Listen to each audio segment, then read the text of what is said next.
Hey everyone. So today I have my friend Alpha again, and we're going to be doing a front end system design interview. And this is a bit different from like the regular system design interviews because we're going to be focusing a lot more on the front end portion and kind of black boxing everything that's happening on the server or the infra. We're pretty much figuring out everything on the front end, like the component architecture, the data flow, how you call the APIs and the API design, what kind of things you're getting back from the database, kind of taking this sort of from the front end perspective. Like if you're interviewing for a front end engineering role, this is kind of the interview that you would have to do. Is that accurate, Alpha, of what we're doing here? Yeah, I'd say that's pretty accurate. It's definitely way less common, but I know specifically if you're interviewing for like either full front end or mostly front end, then these things pop up. I think for full stack, you're pretty likely to get like back end system design, but then also you might get asked front end as well. Like I know some companies ask you both, so it's a little bit more rare. It's a little bit harder to find resources. So yeah, Mhm. hopefully it'll be useful. Okay, cool. Yeah, so we have this coder pad up here. So I mean, there's a drawing mode as well. So we can hop between drawing mode and if you want to also use just the regular coder pad here, you can Mm. as well. But yeah, would suggest also using the the drawing mode is probably easier. But today the system design interview or the question that I'm gonna ask you to do is to design a chat application. Okay. Yeah, you can hear me, right? Yeah, I can hear you. And Okay, yeah, so for time we'll probably keep it within like 50 minutes and then save the last 10 minutes for questions. So yeah, just pace yourself accordingly. okay, yeah, cool. Yes, I think let's do this in the drawing. I feel like it'll be easier, and I can kind of follow the same things that I follow for like the backend one. Sure. Okay. So yeah, gonna start with the same kind of thing, like the requirements. So have the functional requirements, and we're only gonna focus on the front end. Okay. So I'm gonna write some, and you can let me know if this makes sense to you and if I'm missing anything. Sure. So we're gonna have like chats. I'm imagining kind of like a WhatsApp thing. So we're gonna have chats that we can check out. Hmm. Um, and then we should be able to uh, send and receive messages in that chat. And then let's see. We should be able to create chats, I guess, like create, leave chats or something like that. Maybe Hmm. like add people to chats. Okay. Yeah, I feel like that's mostly it for the functional. So it's literally we're just gonna have chats. We're gonna have people, so it can be a two-person chat or like whatever, or like a group chat or something like that. I think that's Okay. most of the things I'm seeing for the functional. Is there anything else you'd like me to focus on? No, I think that's good. Yeah, just simple chat functionality. And so this is going to be the non-functional for the front end side. So I feel like for chats, so I guess do we want to have like a web app and a mobile app for this? I guess. Yep, it should be able to support multiple Okay, multiple clients. device. Okay.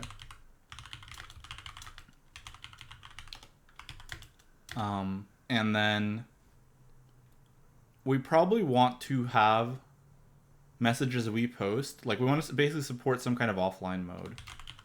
Um, because like let's say we're wherever we write a message, it doesn't get through. It should be able to get through once we're back online. I feel like that's pretty common for most chats. Hmm. And then yeah, and then I guess mhm. non-functional requirements. These sound even could even go for like functional requirements, like supporting offline mode. Because Yeah, most of the yeah, time, the non-functional like the scalability and things like that. So maybe we could just skip non-functional for now and just okay. talk about how we're going to implement that. You know what I mean? Like these kind of sound like functional requirements a bit. Yeah, I mean, I feel like for the front end, like scalability and things like that aren't as much of a thing because like Mm. we're on our own app. So for I feel like for offline mode, we're going to be doing stuff on the front end related to offline mode. So I just felt like it was. But yeah, I guess you can go either way there. Yeah, yeah. Okay, Yeah. yeah. So as far as multiple client support, sure. And then yeah, I'll probably just because for me, I'm more familiar with web apps. I don't Hmm. really do iOS or Android. So can I kind of do the web app side of it, and maybe we Yep. can talk into. Okay, cool. Sure. Let's focus on the web app. Okay, so yeah, I guess we can kind of think of like what we need next here. So probably some kind of like interface. So I'm just gonna briefly show like kind of what we want this to look like. Sure. So we have like our main component here, and then we're probably gonna have like a list of chats that we can see. And then this main component might have something like yeah, I don't know off the top of my head, but let's say this is like the current chat. And so this current chat is going to be like the one that you're in, and it might have like a post message type of thing in here. So does that seem kind of reasonable? Like we have this chat's I don't know what we call it, sidebar or something. You can click on Hmm. one, it'll show the current chat that you can scroll up and down, and then it will have a post message in that current chat. Something like that. Does that seem pretty good?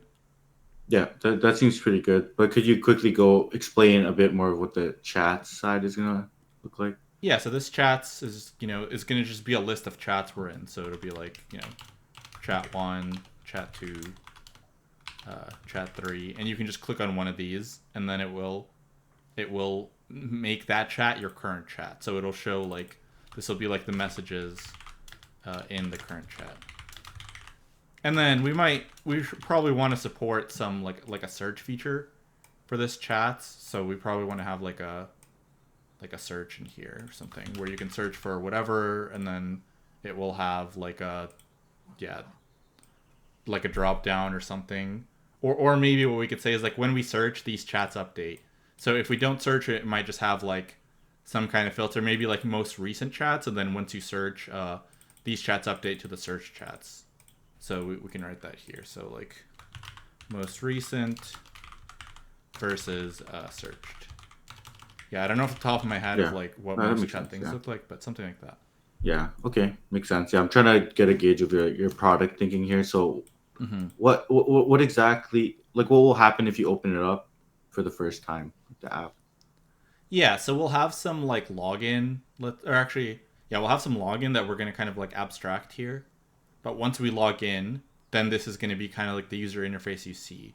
So you're gonna see Hmm. chats. There won't be any, and there won't be a current chat. So I guess the other thing we need to do is we need to have some thing somewhere here also to join or not to join a chat, but maybe create a new chat, I guess. So join a new chat, we'll just say like normally what happens is we'll say the way this works is someone will create a chat, they will add me to it, and then it'll Hmm. show up in my chat. So I don't have the option of like joining a chat, I guess. They will just like create one and add me to it. Does that make sense? Like Yeah. I shouldn't see chats I'm not in. So maybe we'll have another thing up here that's like create a chat or something. Okay. Well, when you first load it in, what are we gonna show on the very right side if there's no Here. chat that's currently open? Yeah. Uh yeah, I guess we could have some message of like no chat currently selected or whatever. Some kind of placeholder thing that we could think of, some UI thing that doesn't do anything. Hmm. Um Okay. yeah. What about down here, right here? You can see my cursor, right? Yeah, yeah. So what is it gonna say? Is it gonna just say chat one, or what's gonna actually show here?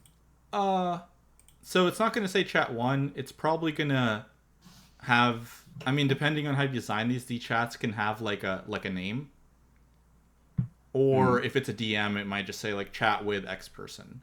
So maybe when you create a chat you can give it an optional name, and if you don't give it an optional name it'll just be like a list of people, Okay. something like that. Is there any other thing that's gonna be there that we need to know there? Yeah, I think probably for these chats we also want to have like a most recent message, so that way you don't just see the chat but you kind of see a little bit of what was going on there, Hmm. and then if you click Nice. in it then it'll show more stuff. Is there any other information we need to show? for the message. Any other? Yeah, so most recent and like a time, like with a timestamp, I guess. So we can make this a little Mm-hmm. bit bigger. Yeah, I don't know if I'm missing like something Makes important, but sense. yeah. Yeah, that's kind of what I was pulling in. Like, what about ordering here? Ordering. Yeah, so we'll go with just most recent. Because I think that's typically how most chats work. Like if I get a new message, I want that chat to be at the top. I guess we'll say Mm-hmm. something like that. We could have other Okay. filters. That's like a product thing. Maybe, yeah, maybe if we have some chat that's like super active, even though something is most recent, it might not go above that. But we'll keep it simple and we'll just say whatever chat has the most recent message, that's the one that's gonna be at the top. Mm-hmm. And then Okay, we'll just scroll sounds good. down. Yeah. So it's gonna be sorted by most recent first. Mm-hmm. Okay, Yeah, because when I open it up, I want to see like what are all the chats that I just got stuff in sounds right good. now. Okay. Okay. So let's see what next we want here. So we probably want to figure out like a data layer, and then like are we storing some kind of thing on the client, or are we just fetching these things all the time? So I do think we probably want to store things on the client for sure, I want to say. And so we want to figure out like what we store on the client. And maybe we can use like Redux or something like that to store things on the client. So yeah, I guess I could talk about like what data layer we have here. So we'll have like a data or data API, whatever this is going to be. Okay. So let's think what we want to have here, I guess. So we probably want to have like a list of chats, but we don't need like every chat. So if we're in like 500 chats or something, we don't need all of them stored on the client. So maybe we could have like the current chats we're in or something that we're going to be showing. So we'll say this is like list of current chats. It might just be like top 10 or top 20 or whatever it is, top 50. And these chats are going to have, I guess we could talk about briefly what's in here. So it'll be like the title, the last updated field, like members, I guess, and then like message list. So something like that. So we're gonna store it. Yeah, we're probably gonna store this. We can just store this like in Redux state, where we're not gonna have too many. We're just gonna have like some chats. Um, and then yeah, I mean, I think that would be okay. Alternatively, we can even store less information. That might also be good. So instead of storing this, we can actually just store the title, last updated, last message, and then like members or something, whatever. Because chats might have media in it, so like I don't want to just store all that on the front end. So we can store enough info to show in this chat, and once they click in a chat, we can make a call to the server to actually get the chat info. So that'll Sure. be the other thing. It's like chat info that we actually need to fetch from the server, and then that's going to be like list of messages, um, and then like also we might have like a list of URLs we actually need to fetch media from. So list of URLs we need to fetch media from, like S3 URLs or something like that, because we probably don't want to get like images straight from the server onto our chat. We want to like get S3 URLs and then just like download them locally. Mm. And then yeah, like some other stuff, but I think this is most of it. Okay. Sure. So we have our current chats, we have our chat info. Okay. I think this is most of it. I'll add as we keep going. So now let's think of the APIs really quickly. So we're going to try to make some simple APIs to cover these things. So the first thing we need to do is we need to be able to get a list of chats that we're in. I mean, also before we start the APIs, we also want to think about like what kind of protocols we're going to use here. So if we Mm. want real-time update chats where there's a lot of like posting back and forth, we might actually want to use WebSockets. I think for chat rooms it's pretty common instead of using HTTP. Mm. Um, but I think we can use HTTP for some of it, but we want to use we probably want to use WebSockets for things like, or maybe we want to actually use like or WebSockets for all of it because we can get messages for any chat, not just like the current chat we're viewing, and so we want these things to pop up instantly. So I think probably what we want to do then in that case is we want to like, and I'm not super familiar with WebSockets, but whenever we load up our client, we want to establish a WebSocket connection, um, Hmm. and then yeah, I'm not super sure how this would work to be honest with like how you establish a WebSocket connection or what you establish it with because I've never really used it. I want to say you usually just establish it with the server, right? So you just establish a WebSocket connection with the server, and then Hmm. any updates the server can send to you. You're not like establishing a connection per chat or per user or anything like that. So Yeah. yeah. Okay. So I guess we won't have like HTTP APIs, so we can just briefly talk about like yeah. So I think we're gonna say APIs here is gonna be like a WebSocket, and then we can briefly describe. And I think WebSocket you can send whatever you want, and there is no like it's not like a REST API or something. I think you just send data back and forth. Hmm. So we'll say we establish a WebSocket connection, then we get the chats we are in from the server, and then we want to get so from the server sorted by most recent, and we don't want to get like a lot of them, and we're also so we can say like we're gonna get this like partial chats. We just want this limited info, and we will get like maybe 50 or something like that. Okay, and then the other thing we want to do is we can actually get more info on the chat. So if we click on a chat, get full info for the chat. So this will be, yeah, like the full thing. We want to be able to send and receive messages. So to send, yeah, like I said, I don't think this is going to be a post request. I think this is going to be more of a you just send like a message.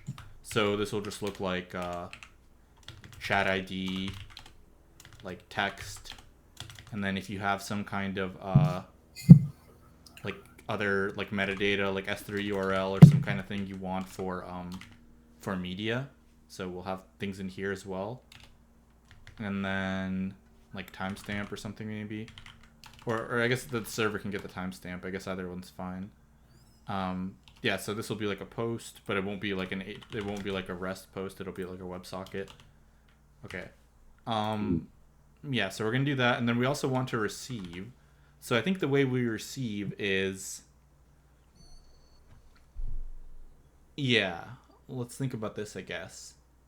So when we receive a message, we're gonna get a message from the server. So we'll get some like message for a chat from the server. But right now, we're storing our current chat's top 50. Um, so I think what we'd have to do, yeah, is I guess we would just get partial chat information from the server. So we'll just say like, this chat has a title last updated and then that message. And then when we get that from the server, we can add it to our top 50, and then we can get rid of some other things. So we can essentially update the list. So anytime we get a message, we'll update this current chat shown with the message we got. So if we had like 1, 2, 3, and then we got a message from chat 4, then 4 will go up here, and then we're going to get rid of this guy. Yeah, and then so receive. Okay, and then so we can send, we can receive, and then we want to be able to create a chat. So to create a chat, we're gonna make like another kind of like post, but it won't be HTTP post. It'll be a WebSocket, and we're gonna say in this thing, I guess all we need is like a chat name, and then like participants or something like that for the chat, or like participant IDs.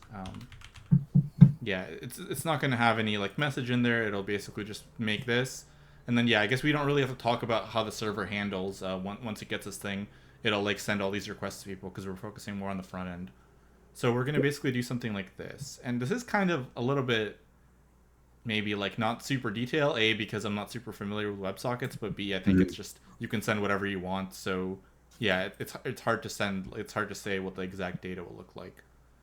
But does Mhm. that sort of make sense, or is there something you'd want me to dive more into detail on?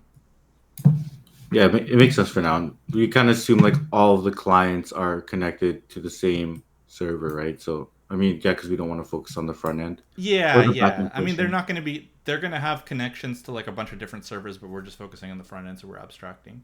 Yeah. Yeah, okay, we can assume that yeah, everyone because like right here when we post, right? What if the person is not even online? But yeah, Yeah, I guess we don't yeah. have to focus on that right now. Yeah, Yeah, exactly. And then the other thing we need is we need to, and this is why I said I kind of wanted to say this in the client. So we need to be able to handle this offline mode. So if we post a message, we want to be able to. I think, yeah, I'm not 100%. I'm not 100% sure how offline mode works for like what would even happen if you have a WebSocket and you're offline. But what we probably want to do for sending a message is we want to make sure that like if we're not online, we save it somewhere, yeah, and then we once we are online, like I'm just gonna assume, and I think there is some stuff that there's some like API we can call to check if we're online, or maybe we'll like yeah whatever we'll try to make a like we'll try to send a request and it will just fail. So I'm gonna kind of abstract how we can check if we're online.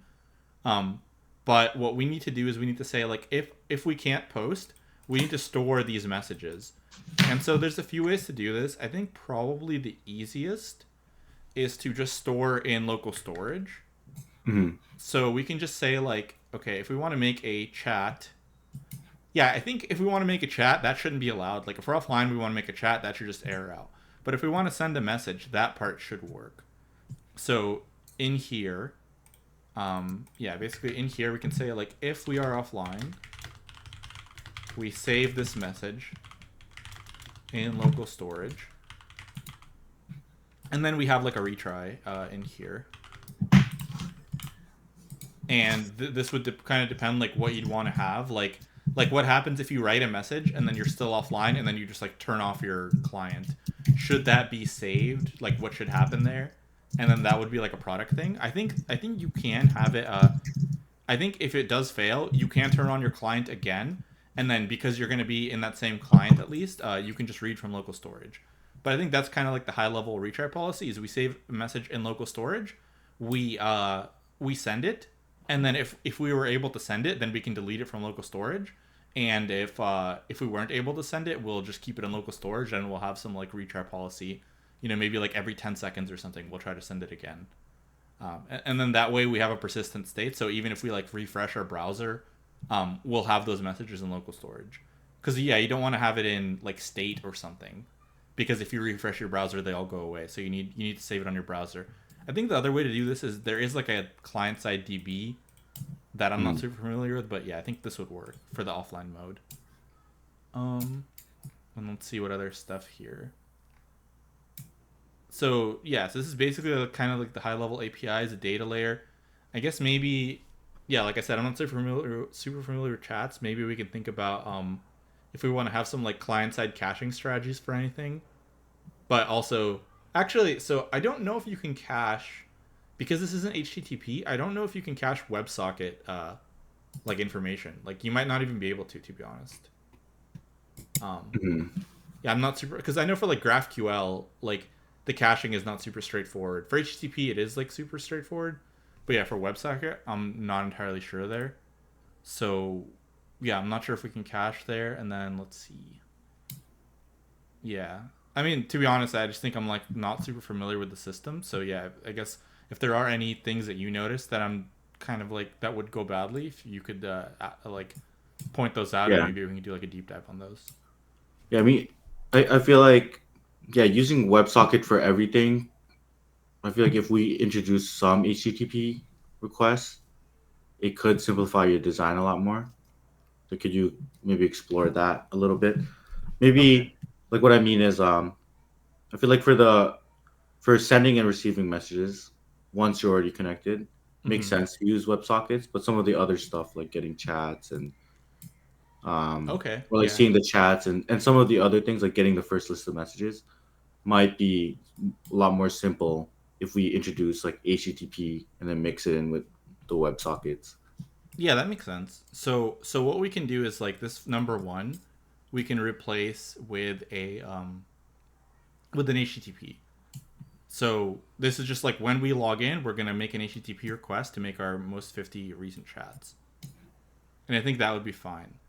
And Hmm. yeah, like you said, so for the updates, we're gonna need to have WebSocket, but for this, so then we could do that. So we could say like we can have a get endpoint then to chats, and then so it'd be like this, and then this will be so we can provide like how many we want, so we can have like a number parameter here, um yeah, and then whatever we want it to be in here, and this will just give us like a partial of the chats and the number we provided. We also maybe want to have yeah, so we might not want to get like the most recent chats. Maybe we want to be able to scroll down in chats. So then we can provide pagination as well. So we can say like this is like we can provide like a cursor maybe, and then the cursor will just tell us like where we want to start from. Because if we're scrolling down, we want to get like more chats. And now this is also more cacheable. Yeah, especially if we're only sending like small amounts of info. The downsides with caching this kind of thing would be if we get new chats and we cached like the things we got, then that might be problematic. Like, yeah, I'm not sure how we could like incorporate HTTP with WebSockets together. Maybe what we can do that makes some sense is we don't show the most recent message in the chat, because that's going to be, if we're caching the chat, it's going to be hard to Hmm. keep this thing up to date if we're getting like if this can update. So maybe we don't. Not super sure there, but yeah. So this can be with HTTP. We can get a partial chats. We can have some kind of caching strategy. It might be short. Yeah. So we can have Hmm. caching strategy here on client side, and so on the client, whenever you How use come we need paginate. to cache here though? Like how often will this client actually be fetching the chats? Yeah, so actually we can probably maintain a really short one. So let's say we have this chat that's like scrollable, right? So we can scroll up and down. And depending on how many we get back, like people might like scroll down and then scroll back up and scroll down and scroll back up, and like how do we handle that? So we can have like a really short cache on the client where, maybe like a minute or something, or like 30 seconds. That way if they're just scrolling back and forth, then we don't have to keep fetching new data. So we can have like a Hmm. short. Well, yeah, I mean, let's talk about this infinite scroll a bit because that's also important in a lot of apps. Like how are you going to implement on the front end this infinite scroll? right. So the main thing that has to do with infinite scroll is, yeah, like how often is this data that we're showing updated, and how reliable is it? So if this data isn't updated very often, so yeah, I guess first of all we could talk about like the actual front end specifics of an infinite scroll. So I Yeah. guess we can show that. So in this infinite scroll, what we want to ideally do is, so we're gonna have some like DOM tree that we show. Maybe we show like 50 chats here. Why can't I? Okay, so we'll show like 50 chats, and this will be in the DOM. So we don't want to keep getting rid of these DOM nodes and putting new ones. We want to keep the same DOM nodes, but we just want to like replace the data. So typically, the way this works is you have some stuff that's visible. So this is like visible, and then you have stuff here and stuff here. And so, depending on how many you show, maybe you even show like 10 chats. So you show these 10 chats, but then when they scroll down, what you basically want to do is like you might have 50 chats saved, and then you just want to replace the chats that you're showing with the new ones without actually like re-rendering the entire DOM. Because if you re-render the entire DOM, that's going to be like really costly. And as far as how to do that, I mean, I know there's like built-in stuff you could use. Like that's probably the easiest. Like there's built-in, like for a front end, you can just like download an infinite scroll thing, and that's already kind of handled for you. But yeah, basically you just want to like prevent re-rendering, um, Hmm. or at least no, sorry, you don't need to prevent re-rendering, because like re-render doesn't mean your entire DOM will get like deleted, right? Because you can re-render one small part and the DOM will change. but you want to make sure that you make as minimal DOM changes as possible. And then also, you want to keep fetching data. So once you get, one thing you could do is, like, let's say we only have 50. Once we're at like number 40, we can fetch some more here. So we want to basically fetch when we think the user is going to scroll down to get the next stuff. We don't want to wait till they're like at the very bottom, because then there's more delay. So I think typically on most websites, when you scroll down, it starts fetching when you're close to the bottom, and then yeah, and then same thing going back up, and that's why caching is also good. But yeah, caching with a chat server, like I said, is kind of tricky depending on what you display, because if these things change all the time, or if you keep getting new messages, like yeah, I feel like this is kind of hard with like a WebSocket and an HTTP request, if that makes sense. Um, yeah, so basically when we fetch, we just make a get request, and then we say like the number we want, and we provide a cursor here. And then same thing going back up. So that's typically how you would do it. Um, yeah, I don't know if there's like any more detail you want me to provide in this. Let's see. Let me think about it. Yeah, I'm just curious about what you were mentioning about replacing the existing DOMs or just reusing existing DOMs. Mm-hmm. Like, what exactly do you mean by that? So actually, I probably should do a little bit more research in there, but I know there's a way to just replace the data, but not override the DOM, like not replace the DOM, because the way like React Render works is it checks like what's the difference in the DOM from what it was before to what it is now, and then it updates that entire node, or it updates that entire DOM. So if you have 50 chats and you get rid of them, and then you have 50 more, then it will basically just like delete everything you had, and it will have to like rewrite the whole thing. So I'm not super sure how to like keep the DOM the same. I feel like the way to do it would just be you map through your chats and you keep the keys the same or something like that. So then React thinks it's the same. Like I'm not entirely sure on the implementation details, but yeah, the Mm, basic idea is like you want React to see that there's like as few changes as possible in the DOM, so it doesn't like delete the whole thing and put in the whole thing every time you scroll down. Um, yeah, mhm. and then yeah, we also only just display part of the chats, even though we have like a bunch more data. So we Yeah. essentially just show the viewport. Well, I think if the data changes, the component will have to re-render. Like if a component is rendering some text and the data changes, Mm-hmm. it'll have to re-render and rewrite like a new P, or it's just that's just the same amount as work of.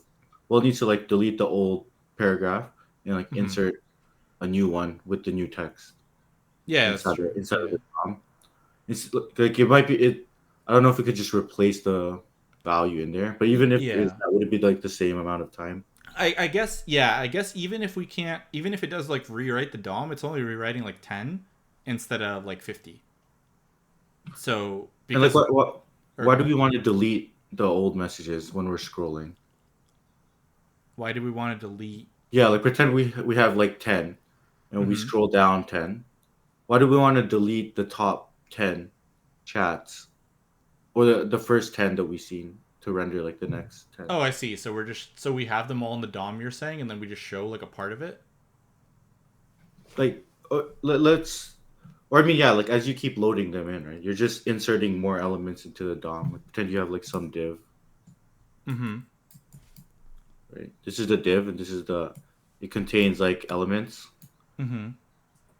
And then like say it has like a let's just say it says P1, like it just has a bunch of paragraphs. Mm-hmm. When we do the more fetch, shouldn't we just like just keep adding to that tree? Like adding more children under that div? Like why do like Uh. like why do we need to delete pretend I'm looking at like five messages and I scroll down? Shouldn't I Mm-hmm. just be able to scroll up and not we don't have to refetch that those other ones? Yeah, I mean, I guess that makes sense, but then I think like if I show this section and all of, I mean, yeah, I guess you can like hide it maybe, so that's maybe how you would do it.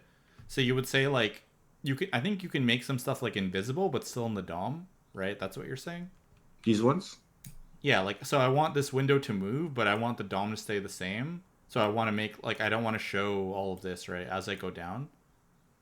Hmm. Does that make sense? Okay, yeah. I see what you're thinking because you're trying to hide specific messages. Yeah, like with an infinite scroll, like you're not going to keep growing your thing you're showing, right? You're not just going to keep doing this. Hmm. You're But gonna the screen has a specific width, right? yeah Or a yeah specific height. So yeah pretend yeah, like let's talk about that because this is like CSS related, I guess, at this point. mm-hmm. Because you can achieve what you're saying there with straight CSS of like only showing a specific window. Only showing a specific window with straight CSS. Like if I just get a list of items, how I can have it show just like a section. Yeah, well, I guess okay. Yeah, I don't know if you can do Pretend that actually. we have a like a see pretend we have a like a div, Mm-hmm. right? This is the div, and then we keep putting in more divs like this. Mm-hmm. At some point, it's gonna overflow, right? And then by automatically, I think it's gonna introduce a scroll bar there. Yeah, yeah, yeah. So that I think that's how like if you set a height here, if you set a height like a max height or something, Mm-hmm. at some point it's gonna overflow and the scroll bar gets introduced automatically and it allows them to sort of move up and down on Yeah. the. So I think that will handle that case, right? Like if we just keep rendering P1s. Yeah, but I don't know. Like I feel like the infinite scroll doesn't do that. Like it doesn't have a scroll. Like if you go on like Twitter or something, um, yeah, I feel like it doesn't. Or I mean, maybe it does, but I don't think it You just just stores it all. I don't think it just stores all the divs because you can keep going. So you don't want to store they, like 2,000 items in a div, or whatever. If that but makes sense. if you scroll up, it's not. I don't think it refetches. No, yeah, it won't refetch. Mhm. But if you scroll down, it will basically keep it'll keep saving stuff, which I don't think it wants. Like I don't think I mean I think that's definitely something. I think what I could do is like make some kind of infinite scroll and like test these things because I haven't done it and yeah I don't think I've done it. I usually have stuff with like that's paginated. Mhm. And then paginated basically you just like refetch. So yeah, I think paginated I could talk about a lot better. Okay. You would just refetch on every page, and then you cache those pages, especially if your data doesn't update a long time. Because with paginating, it's really common to go to page two but then go back to page one. So you don't want to like fetch page two, delete page one. Then when you go back to page one, you have to fetch page one. Um, you want to like Yeah, cache those if that makes sense. I see. Yeah, that would. I see how that would work because yeah, you'll have page one, page two, page three. Right. Every It's like time you like super click in yeah, one. it's super common to go back. So yeah.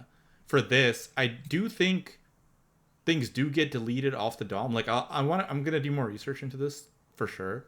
Mhm. Maybe literally just build like an infinite scroll. But yeah, I do think the problematic thing would be if you have like if you just keep adding more and more if there's like 2,000, 3,000 items on the front end, that would be problematic. Especially if these items have like let's say you have a Twitter feed and the items have like images too. Then you just have like 3,000 items with media on them that you're uh, on the front end in the DOM tree, which I don't know if that's problematic. I Yeah, think it yeah, that's probably true. might be. Like I don't know what will happen if you keep scrolling. But yeah, what I was thinking Exactly. is like it would be complicated to delete stuff off the DOM Yeah, there. so just because I don't like, yeah, I guess I don't have like any experience with WebSockets and Infinite Scroll. I kind of know a little bit of the theory, but I haven't done it. So Hmm. definitely something I'm gonna look into after this for sure. Okay. Yeah. Okay. Where are we? That makes sense. That was a good conversation on that part. Hmm. Let's figure out what we could spend the last like 12 minutes on. Okay. Yeah, is there like See. anything in particular that you think? Yeah, the infinite scroll is like a really interesting part Hmm. about it. Let me think a bit. Let's get into more of like the pagination portion here. And Okay. let's get into this get request and build that out a bit more. Like what are the different fields? Let's actually fully break that out into like what are the different headers and the request, the part of the request and the response there. Sure. So this GET request, so it's gonna have chats. It's gonna have, um, so this first one, right? Okay. Yep. So yeah. So this can literally be like chats Number, we'll say like 50. So this was just the example. And then cursor might be like the ID of the last chat or something, or the time of the last chat or something. So we'll say this is like ID of the last chat. So, because we want to have every chat below this or above this or something. Mm. So something like that. So the actual full request. Yeah, I feel like actually because it's a get, we don't have any we don't have a body, and then I think we can just take JSON. I think that yeah, I feel like if you do a get request, if you just make a get with nothing, I think it's default JSON. I want to say. Is that correct? Like if I just do a fetch here with this. The body, or No, no, the no. response. Because this is a get, right? It won't have a body. So if I just do Yeah. like a fetch in React for this, Mm. um, I think it's by default JSON, right? Of what comes back. Actually, no, that's not true. Never mind. Yeah, you get back whatever the server sends. Yeah, Mm. you only specify the content when you have a body, because then your body is that type of content, right? But because we have a get, Mm. we don't have a body, so it would just be basically this. So we don't have like any other fields. Mm. Yeah. Is there a way that I can pretend the server for some reason supports it supports like JSON, maybe XML. Is there a way that we could signal to it what we want out here, like through this Yeah. API So call? yeah. So you could. I I feel like you can still do this. It's just like not good practice. But I feel like in a get you can still send like a body, and you can read it from the server. So you can say like, I think you provide like so in or it's like the headers. You provide like the content type here that you're sending if you did send a body. And then yeah, so in our case we don't have anything, but yeah, typically this is just like application JSON. You could send like text, you can send some other stuff. I think mostly I just send JSON for all the Mhm. stuff I do, but yeah, so you could do this, and then you could provide a body as well if you wanted to. Okay. Yeah. Okay. If we wanted to do things in chronologically or like in chronological, we mentioned the chat needs to go by like the earliest or the most recent chat down to like ordered that way. Is there Hmm. anything problematic with the way we're paginating this? If we wanted to go from the most recent. Yeah, if we wanted to have our chats ordered, right? When we loaded up the first 50, it's just to show the first 50 Hmm. messages that I had, or yeah, it should show the last 50 messages, Hmm. Yeah, I mean most recent to the oldest. difficulties will be like real time updates, I guess, right? Like if I have real time updates, how do I have this thing update? Especially if this is a get, like I need some other thing to keep this updated. Because if I just do a get, I mean, yeah, like you could just like keep spamming this request. That would be one way to do it, I guess. Like, every like 30 seconds, just like call this request and then see, and then that will tell you if there's like updates. Mhm. But if you want like actual like super fast real time updates, like I send a text, you get it within like a second. Um, then you would need to like get that somehow with the WebSocket, and then you would need to update this list. I see. Yeah.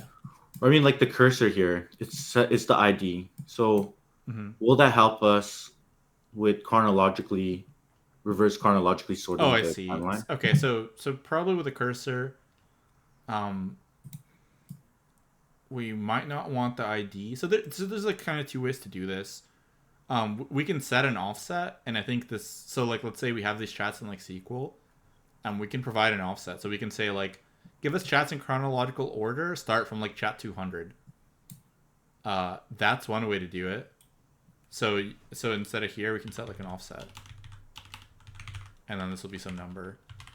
And if when we start off, the offset will just be 0 because we want the initial ones. So we provide, yeah. So this can be like the limit. This is like how many we want, and then we send an offset. And I think this can be, yeah.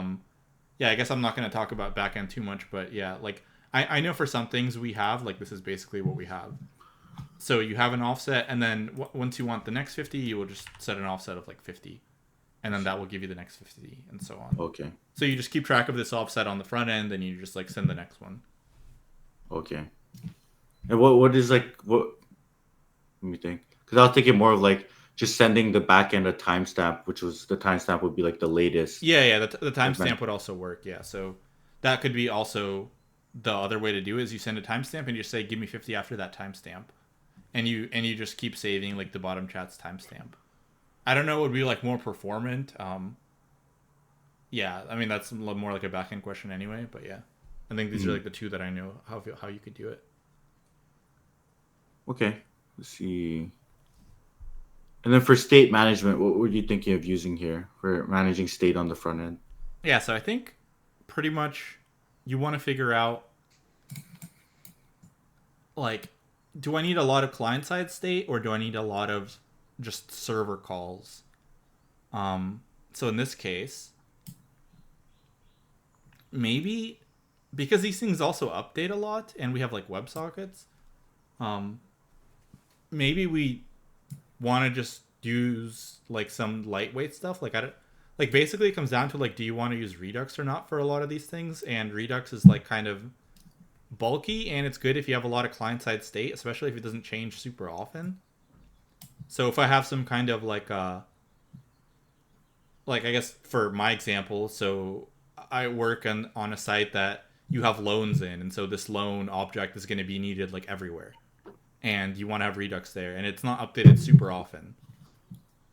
But if things are updated super often, and you have server side state instead of client side state, then Redux is kind of bulky and not necessary. And I think people are getting away from Redux these days as well.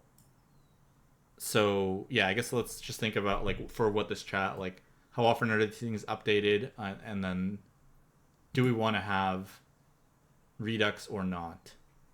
Maybe not because yeah, like we get messages all the time and there's not that many.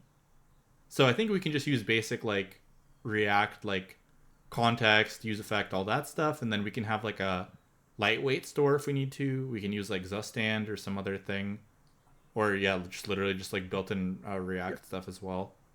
Yeah, I'm not sure Okay, what so your thoughts are you're like thinking with. about, yeah, you're With them. thinking about so like for this specific app, right? It's a super small app right now. Mm-hmm.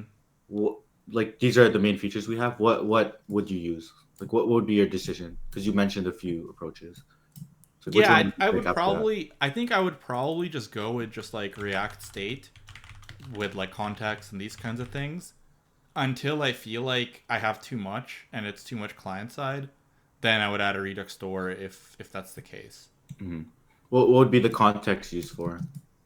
Context is good if you need to have like shared data between multiple components, so you can declare like a context provider, and then all of your like you can declare that at like let's say this high level here, so you can have context like up here, and then all the things in here will have access to that context. They'll be able to modify it and things like that. And so you can actually use like context and like a use reducer hook to have like a mini Redux as well without having all the boilerplate. Um, yeah. And then if you Okay. do need a lot, then you can add a Redux store as well. But there's like a lot of downsides for the Redux store. There's a lot of boilerplate. There's a lot of updates. Yeah, Hmm. and testing is also kind of a pain with like Redux and stuff like that. Okay. Let's get into one last part. Like, what are some of the tests that you'd introduce here to just make sure that this chat is working from a front end perspective? Okay, cool. Yeah. So typically for tests, so normally for backend, the most common test is like unit test. But for front end, I think you actually integration is more common. So integration just means like if I have nested components, I want to test that full flow of like a couple nested components.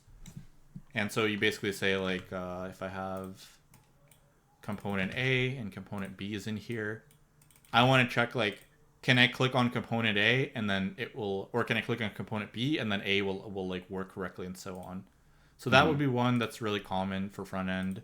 And then obviously just like component test, like a unit component test. Could you dive into that a little bit? Like how would we actually do that integration test? Like how are we going to get it to a state where we can start clicking on it? Yeah, so you can use like a bunch of things like React testing library, let's say. And so you would make a like a mock kind of component A.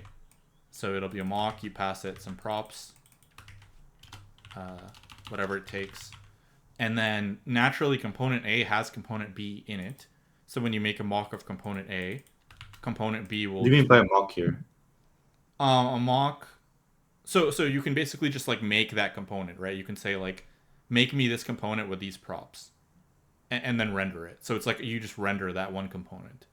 Okay, so you like mount the in the test. You're just saying Yeah, you you just mount mount the component A in okay. the test. And if Mm, component A has component B in it, like in that component itself, component A renders some stuff and component B. So you mount component A, and then you can test a bunch of things. Like you can simulate a click on component B, and then check like, is my state correctly, or am I seeing the things correctly? And then typically for testing things, you want to have easily identifiable items. So adding things like depending on the test framework you use, you can have like a data it field, or yeah, I forgot. I think in React testing library it's called something else.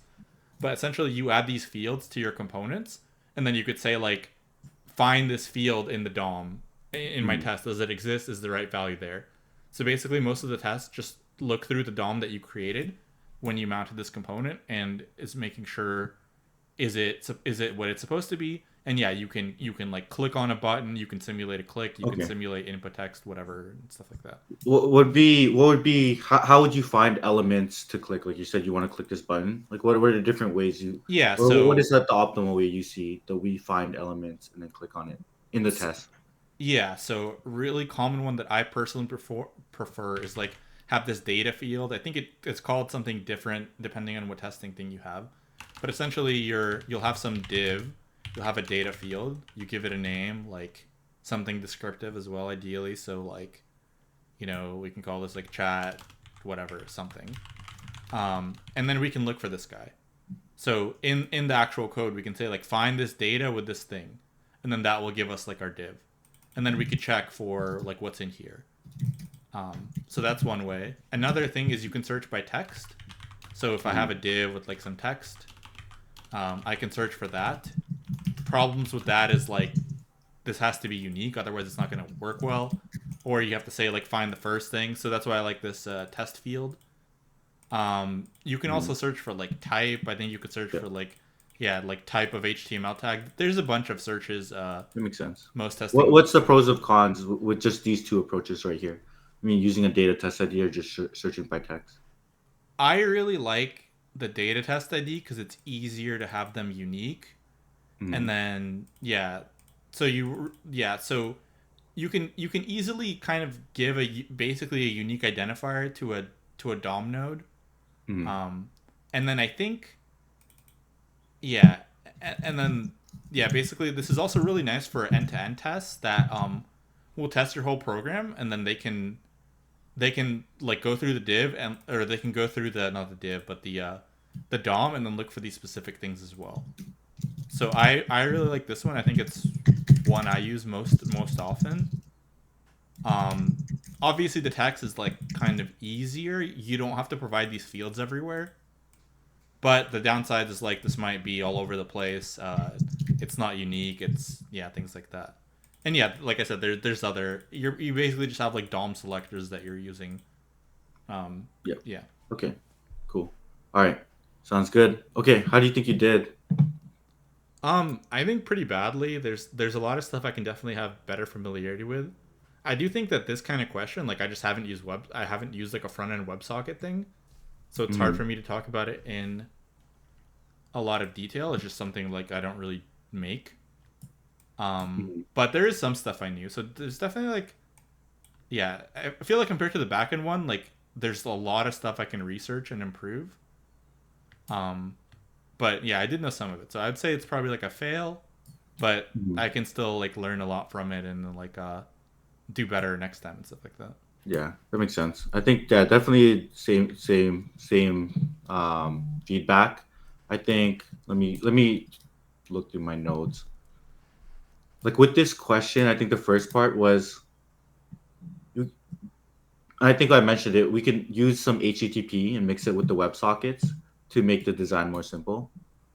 Yeah, that I makes think sense. Yeah, it makes just sense. having everything through the WebSocket will can complicate things. And WebSockets usually pretty much just have like a you just listen and then you can send dot Mm-hmm. listen.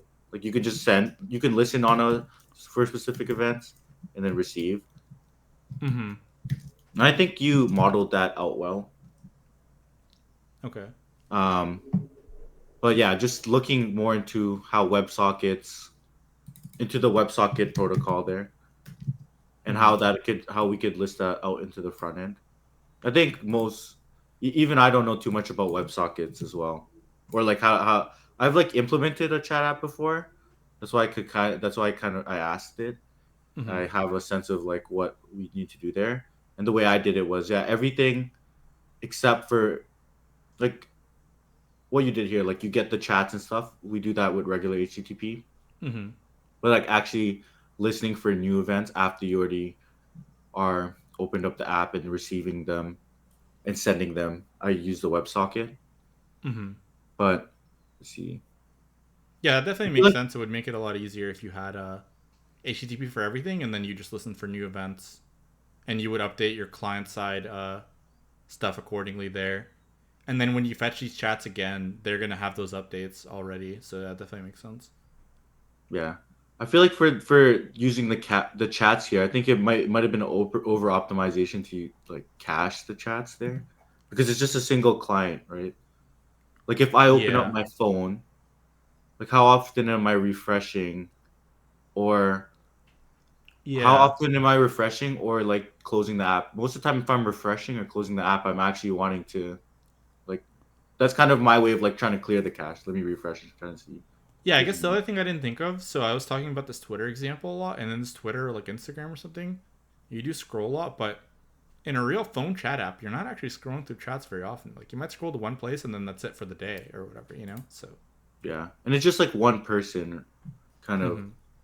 and it's a small DB query. So I think if we introduce a cache there, it will just introduce more Overcomplicate. complexity than needed to. So I would just straight up just wouldn't talk about caching right away for there. I would just start caching only when we really need to cache. Yeah, that makes sense. Especially with these real time updates, the cache is also more tricky. So it's just kind of like throwing it in for no reason. Yeah, it makes sense. Yeah, and then let's go into I think the infinite scroll thing. I mean, I don't know too much about it, but the way I would have just done it, just keep inserting to DOM. But what Mm-hmm. you mentioned could be the case, but I Mm-hmm. wonder when it would actually hit that point where we have too many things on the DOM. Because if we're only looking at one chat, right? Well, when they switch to another chat, we'll have to tear down that DOM and Yeah. build a new DOM, like a new div with all the messages there.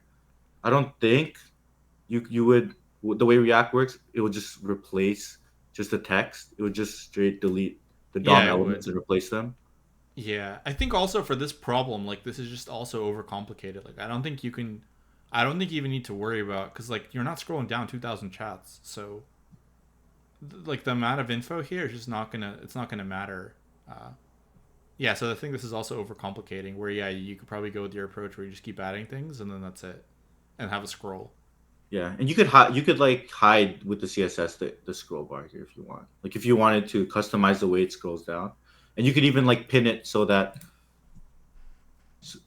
like as you like you can reverse the messages so that new ones always pop out at the bottom, and then as it comes in, like instead of because usually the scroll bar starts like when you add too many elements, right? The scroll bar Is at the top? starts getting smaller Oh from the yeah, yeah, top yeah, as you add more elements. You've probably seen that in apps that you created. Like yeah, you for keep sure. adding elements, like this thing decreases, but you could Mm-hmm. have it so that it follows the very bottom one. Mm-hmm. There's different ways to do that, but that's just like a small thing. Yeah, that But I makes think sense. okay, what and then I guess when we're talking about the state, I feel like you mentioned a few things like using Redux or Mm-hmm. using context, which is good. I think using we wouldn't ever need a context here because like what is a context usually used for? It's so we could avoid like prop drilling. Mm-hmm. which is like drilling props like 5 levels down or 6 levels down and just right. Like Yeah, yeah. I think since we're this is a simple one where we pretty much only have 2 levels, we don't really need to introduce context, and we could just use the simple React state like you mentioned, Mm-hmm.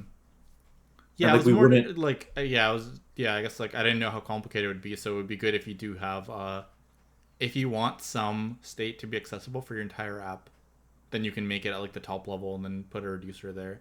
But yeah, I don't know if you need it Yeah, for this one, so yeah. Like I would just bring it into context of what the problem we're solving. Right? mm-hmm. Makes sense. Like if we had a super complicated app, like then we'll use Redux because yeah, then we have a global state.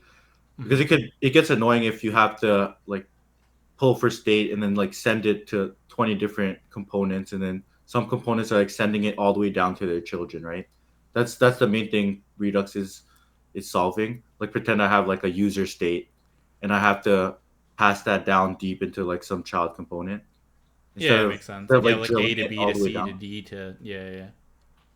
And then like yeah, like that component D has to like render something from a user, right? I don't Mm-hmm. have to drill it all the way down. I think that's mainly what it solves for. But we don't have to deal with that in that case. But I like how you mentioned all of them.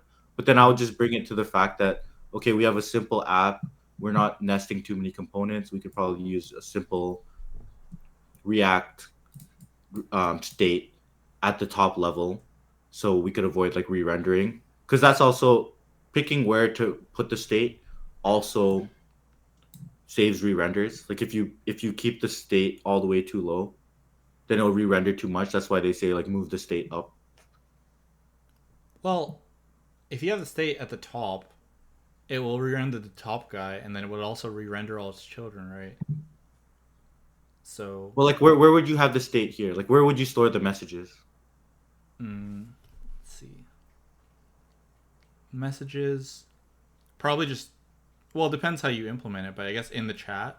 So like here, like if you do have like, well, it also depends how you get the messages. Like, I mean, one implementation can literally be you can store it down here, Mm. where like once you go to the current chat, you just make a fetch request. It will give you the full chat.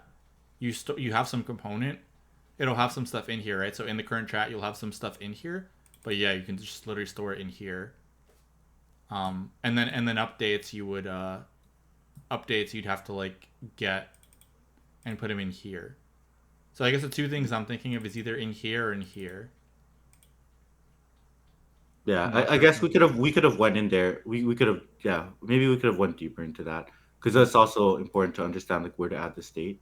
But when Mm-hmm. it comes to like adding the state, pretend I had messages, and then pretend I had a component called like message container, Mm-hmm. which has all of my messages, and then it has like chat bubble components that renders like a list of chat bubbles, Mm-hmm. something like that. We could store it the state at the top level, and it won't re-render every time if we use like a proper key on the chat bubbles. And then when we add new messages to the chat state, it'll just re-render. It will keep the regular chat other chat bubbles the same, but it'll just insert more chat bubbles underneath without re-rendering all of the other ones.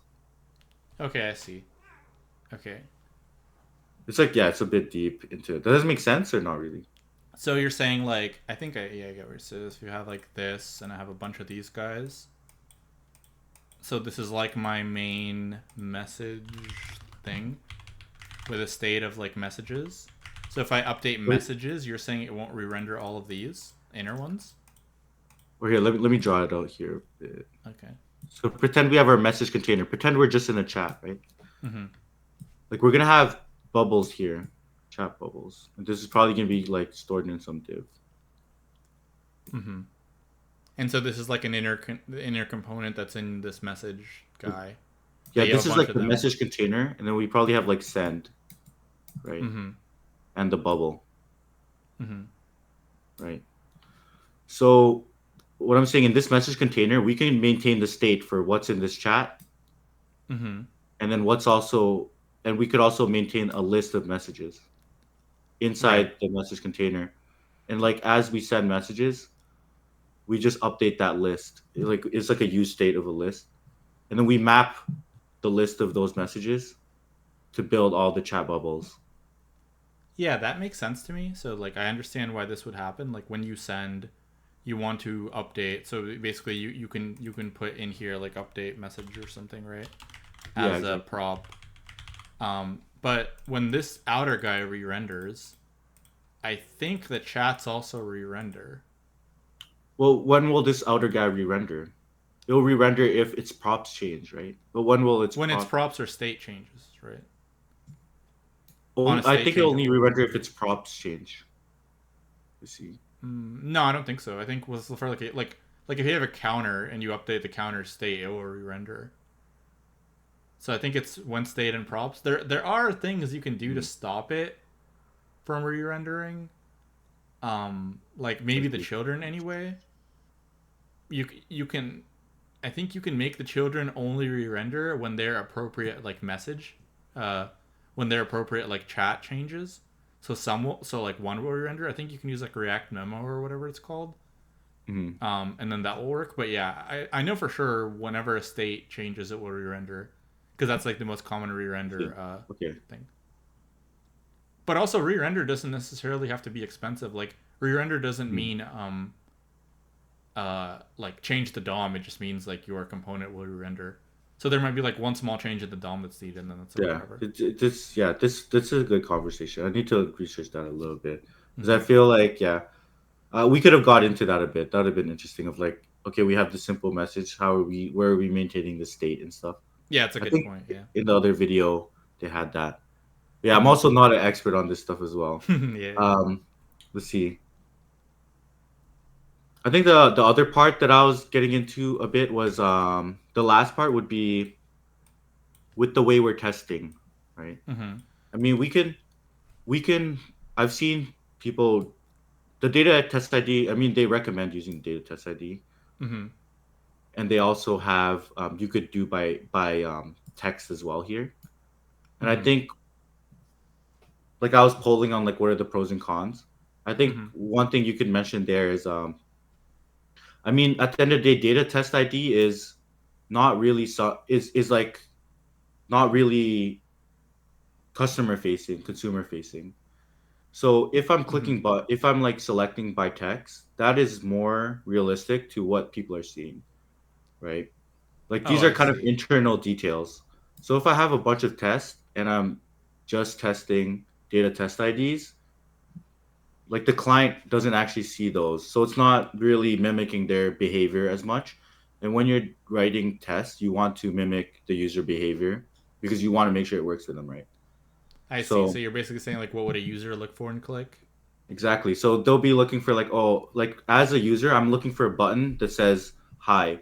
Yeah, there it might fail. The test might fail because there's two buttons that say hi, but that might be a good thing to let me know that it failed because I introduced two buttons that have the same text. Yeah, yeah, that's a good point. So if you make things that can be duplicated, then you kind of like solve the problem of like the user experience isn't confusing, and if it is, then that's like that shouldn't happen. Makes sense. Yeah, because I've seen people write unit tests and they're like looking for class names with a specific thing, or but But a user is as a just see user, the screen, so yeah. they see a screen, they see buttons, they see text, and so yeah, usually one thing that's what I would mention too is like this one is more like from a user perspective, we're testing more their behavior if we use like contains by text, Yeah, like it makes the sense. button contains. Yeah, that's one thing I would say. That's about it. Yeah, that was Okay. good though. I think yeah, we could do it again.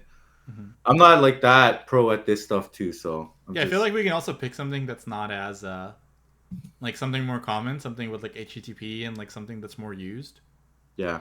Yeah, I feel like a chat or like a collaboration doc or something would be things I'm not very good at, or like Mhm. Zoom. So yeah, I think you can easily just pick something that's like more, or I mean, I don't, yeah, I guess like both of us have more experience with, like Yeah. shopping cart or some other thing, something like that, where it's a lot more Mhm. clear how to do these things. Yeah. I think infinite scroll I think is pretty common. So maybe we could look that up too, because I need to. Yeah, yeah. I wonder if what you said there makes sense. Of like, And so yeah, so the two things I've seen is so there's kind of like two designs that are popular, and it also depends on the app, right? One has the pre 1, 2, 3 whatever pages, yeah. and one has the infinite scroll. So that's also another one that you could talk about. Is like, for this app, do I want an infinite scroll or do I want to have like actual pages? Hmm. Yep. Yeah, that makes sense. Cool. All right, gonna stop that recording right there. Okay. Nice. Cool. Nice. That was actually